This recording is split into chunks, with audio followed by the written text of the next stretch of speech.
भाग 3 शिव पार्वती विवाह। जब सती के दुख को योगाग्नि से भस्म कर लेने का समाचार शिवजी के पास पहुंचा, तब शिवजी ने वीरभद्र को भेजा। उन्होंने वहां जाकर यज्ञ विध्वंस कर डाला और सब देवताओं को यथोचित फल दिया। सती ने मरते हुए शिव से ये वर मांगा कि हर जन्म में आप ही मेरे पति हो। इसी कारण उन्होंने हिमाचल के घर जाकर पार्वती का जन्म लिया। जब से पार्वती हिमाचल के घर में जन्म, तब से उनके घर में सुख और संपत्तियां छा गई। पार्वती जी के आने से पर्वत शोभायमान हो गया।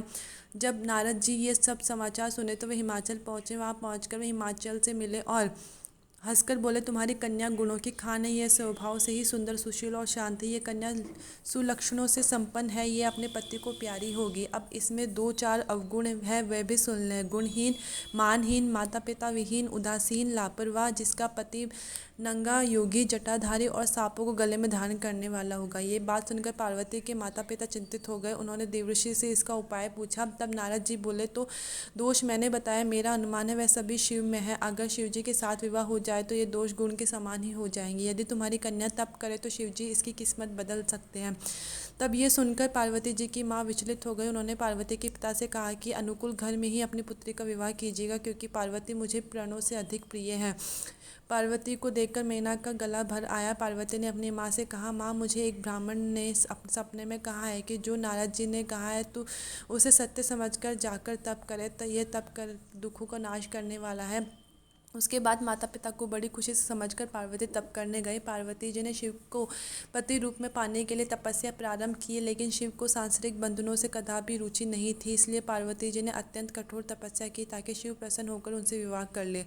तब सप्तऋषि सती की परीक्षा लेने गए। सप्तऋषि ने पार्वती से जाकर पूछा, तुम किसके लिए इतना तप कर रही हो? तब पार्वती से सकुचाते हुए कहा, आप लोग मेरी इस मूर्खता को सुनकर हंसेंगे, मैं शिव को अपना पति बनाना चाहती हूँ। पार्वती की बात सुनकर सभी ऋषि पति हंसने लगे और बोले कि तुमने उस नारद का उपदेश सुनकर शिव को अपना पति माना है तो सब कुछ चौपट कर देगा। उनकी बातों पर विश्वास करके तुम ऐसा पति चाहती हो जो स्वभाव से ही उदासीन, गुणहीन, लिजर्ज, बुरे वेश वाला, बिना घर वाला, नंगा और शरीर पर नागों को धारण करने वाला है। ऐसे वर के मिलने से तुम क्या सुख मिलेगा?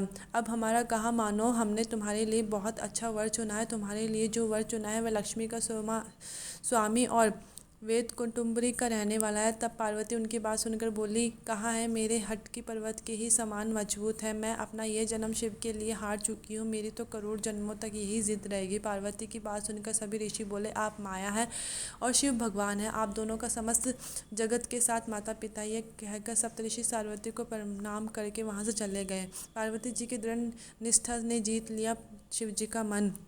वर्षों तपस्या करने के बाद एक दिन पार्वती जी के पास एक ब्रह्मचारी आया। वह ब्रह्मचारी तपस्विनी पार्वती का अर्घ्य स्वीकार करने से पूर्व बोल उठा, तुम्हारी जैसी सुकुमारी क्या तपस्या के योग्य है? मैंने दीर्घकाल तप किया है, चाहो तो मेरा आधा या पूरा तप ले लो, किंतु तुम इतनी कठिन तपस्या मत करो। तुम चाहो तो त्रिभुवन के स्वामी भगवान विष्णु भी। किंतु पार्वती ने ऐसा उपेक्षा का भाव दिखाया कि ब्रह्मचारी 2 क्षण को रुक गया। फिर बोला, योग्य वर से 3 गुण देखे जाते हैं, सौंदर्य, कुलीनता और संपत्ति। इन तीनों में से शिव के पास एक भी नहीं है। नीलकंठ, त्रिलोचन तथा जटाधरी, विभूति पोते, सांप लपेटे शिव में तुम्हें कहीं सौंदर्य दिखता है? उनकी संपत्ति तो कहना ही क्या, बहुत हुआ तो चर्म लपेट लिया। कोई नहीं जानता कि उनकी उत्पत्ति कैसे हुई। ब्रह्मचारी पता नहीं क्या क्या कहता रहा, किंतु अपने आराध्य की निंदा पार्वती को अच्छी नहीं लगी। अंत वे अन्यत्र जाने को खड़ी हुई। तब शिव उनकी निष्ठा देख ब्रह्मचारी रूप त्याग कर प्रकट हुए और उनसे विवाह किया। जहाँ दृढ़ लगन, कष्ट सहने का साहस और अटूट आत्मविश्वास हो, वहाँ लक्ष्य की प्राप्ति अवश्य होती है।